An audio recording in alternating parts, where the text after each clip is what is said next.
जुदा हो दीन से सियासत तो रह जाती है चंगेज़ी। इसका पहला शेर यह है कि जलाले बादशाही हो या हो जमहूरी तमाशा, जुदा दीन से हो सियासत तो रह जाती है चंगेज़ी। दीनदार नहीं है और जब तक हम अल्लाह और अल्लाह के रसूल से ताल्लुक़ नहीं जोड़ेंगे तब तक इस मुल्क में खैर खाई और फलाह नहीं आ सकती, यानी कुरान और हदीस की रोशनी में, क्योंकि इनका दीन से ताल्लुक़ नहीं है। हमारे नज़दीक मियाँ नवाज शरीफ हो, शहबाज शरीफ हो, इमरान हो, ये इस वक्त के चंगेज़ हैं जिनके पास अरबों डॉलर पड़े हुए हैं, बाहर भी पड़े हुए हैं, मुल्क में भी पड़े हुए हैं, और ये यशिया करें, बिजली इनकी फ्री, गैस इनकी फ्री, पेट्रोल इनको फ्री, सफ़र इनका फ्री, TDA यानी बीमारी इनकी फ्री। इस वक्त इस मुल्क में आप हालात जो देख रहे हैं संगीनी, हमारा मुल्क दिवालिया होने पे खड़ा है, हमारा मुल्क बिल्कुल दिवालिया होने के करीब है और श्रीलंका जैसे हालात पैदा किए जा रहे हैं। तो इनका मसूल कौन है?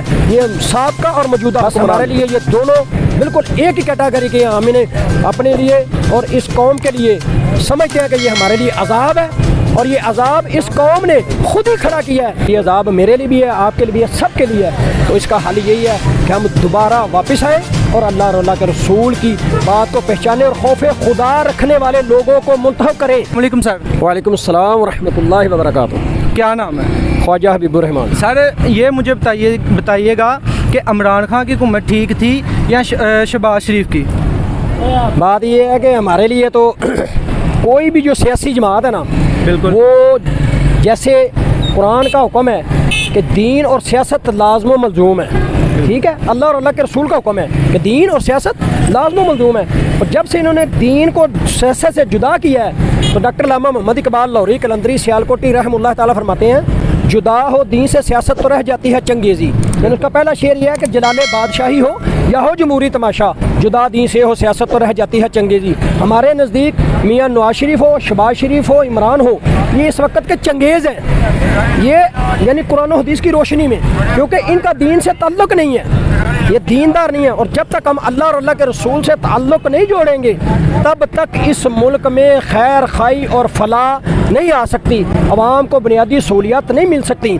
इसकी ज़िंदा मिसाल ये है कि हमारे कायद बाबा जी खादिम हुसैन रिज़वी अलैहि रहमतुल्लाह ताला ने फरमा के गए कि हज़रत यूसुफ़ अलैहिस्सलाम का यानी उनकी रकम के मामले में मुल्ल पड़ा था तो 7 साल मिस्र में कहत आ गया।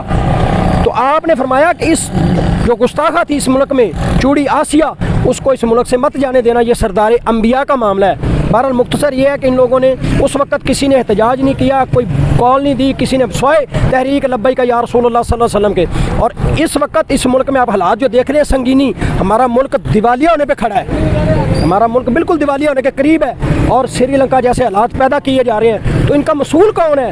ये साबका और मौजूदा हुक्मरान। और बात वही पे आकर रुकती है कि जब तक तुम दीन से और अल्लाह के रसूल से, कुरान से ताल्लुक़ नहीं जोड़ोगे तब तक तुम्हें ज़िल्लत और रसवाई और तबाही से कोई चीज़ बचा सकती नहीं।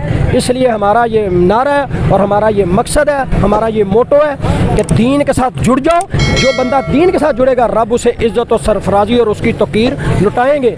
बस हमारे लिए ये दोनों बिल्कुल एक ही कैटेगरी के हैं। हम इन्हें अपने लिए और इस कौम के लिए समझते हैं कि ये हमारे लिए अजाब है और ये अजाब इस कौम ने खुद ही खड़ा किया है कि गुस्ताख रसूल को इस मुल्क से फरार कराया। और बहुत कम लोगों ने इस चीज़ में पार्टिसिपेट किया कि हम ये गुस्ताख है। गुस्ताख किसी की नहीं थी, वो रसूलुल्लाह सल्लल्लाहु अलैहि वसल्लम की गुस्ताख थी। लेकिन इस कौम ने चुप सादरी, उसकी मिसाल कुरान में मौजूद है। हज़रत सालेह की ऊँटनी को 4 बंदों ने शहीद किया था। हज़रत सालेह अलैहिस्सलाम की ऊँटनी को 4 बंदों ने शहीद किया था। पूरी उम्मत को अल्लाह ने गर्क कर दिया। किस लिए? कि वो बाकी की सारी उम्मत खामोश रही। अल्लाह कसूर 4 बंदों का था। इसी तरह इस कौम पर भी, इस उम्मत पर जो उम्मत पाकिस्तान है और पाकिस्तान के अवाम है, इन पर भी ये भी जो पेट्रोल, महंगाई, चीनी, बिजली, गैस, जो कुछ भी है, ये सारे तो बढ़ता जा रहा है, ज़्यादा से ज़्यादा। ये सिर्फ अल्लाह की भी बढ़ता जा रहा है, हर चीज़ बढ़ती जा रही है। लेकिन ये बात वही है कि ये अल्लाह का अजाब है इस कौम पे कि उन्होंने अल्लाह के रसूल सल्लल्लाहु अलैहि वसल्लम की हुर्मत को नहीं पहचाना, अल्लाह के रसूल सल्लल्लाहु अलैहि वसल्लम की इज़्ज़त और नमूस पे पैरा नहीं दिया।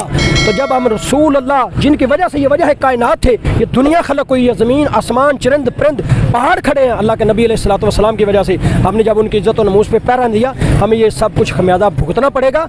और पंजाबी की मिसाल है कि जब हम कहते हैं ना, वो गंदम डालते हैं ना जाके मशीन में, तो उसमें जो भी पीसे जाते हैं। तो ये अजाब मेरे लिए भी है, आपके लिए भी है, सबके लिए है। तो इसका हल यही है कि हम दोबारा वापस आए और अल्लाह और अल्लाह के रसूल की बात को पहचाने और खौफ खुदा रखने वाले लोगों को मुंतखब करें। जब तक हम इन दरिंदों को, इन मामलों को जो जिनके पास अरबों डॉलर पड़े हुए हैं, बाहर भी पड़े हुए हैं, मुल्क में भी पड़े हुए हैं, और ये यशियाँ करें, बिजली इनकी फ्री, गैस इनकी फ्री, पेट्रोल इनको फ्री, सफ़र इनका फ्री, TDA यानी बीमारी इनकी फ्री।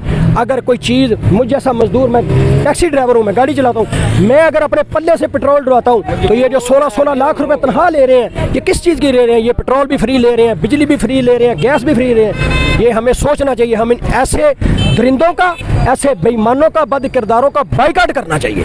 लास्ट पे मुझे ये बता दीजिएगा, जो मौजूदा हुकूमत है शहबाज शरीफ की, उनके बारे में उनको क्या पैगाम देना चाहते हैं आप? पैगाम मेरा यही है, मैंने वही बात पहले भी की है कि साबका मौजूदा हुक्मरान ये सब एक ही, वो पंजाबी की मिसाल, ये एक ही घड़े की मच्छियाँ हैं जी। ये सब बिल्कुल, इनमें अल्लाह और अल्लाह के रसूल के लिए कोई हमदर्दी नहीं है, दीन के लिए। जब तक ये दीन से वफा नहीं करेंगे, मुल्क में खुशहाली नहीं आएगी। ये मुल्क कभी भी खुशहाल नहीं हो सकता जब तक अल्लाह और अल्लाह के रसूल के अहकामात के मुताबिक नहीं चलेंगे।